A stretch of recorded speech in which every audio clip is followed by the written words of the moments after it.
Ito ang kwento ng Chantel. Nung una naming pagbablog ni Cristel, ay sobrang saya ko. Kasi nakita ko sa kanya na sobrang buti niyang tao. At agad-agad nahulog ang loob ko. Sobrang excited ko sa tuwing magbablog kaming dalawa. Kasi makikita ko na naman ang magaganda niyang mga mata. Kahit malayo ako sa location kung saan kami madalas magtagpo, gumagawa ako ng paraan para lang siya ay mapuntahan.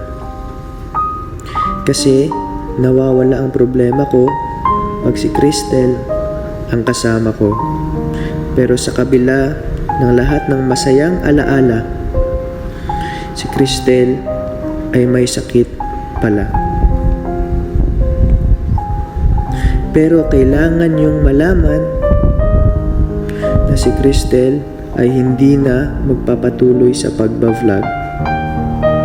Kasi bawal na siyang may stress dahil sa karamdaman niya.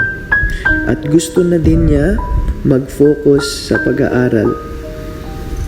Nakakaiyak man isipin, pero kailangan natin tanggapin.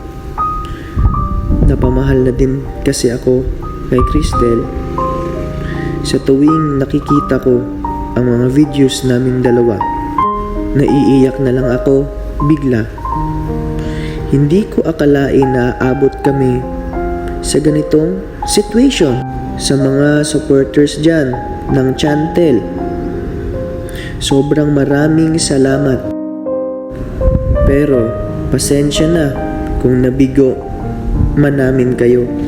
Pasensya na kung hindi nyo na kami makikita ni Cristel na magkasama. At sana maibalik namin ang dati naming pagsasama sa vlog. Cristel, ex-Talaba girl, mahal kita, mahal ka namin, at mamimiss ka namin sobra. Hanggang dito na lang. Maraming salamat.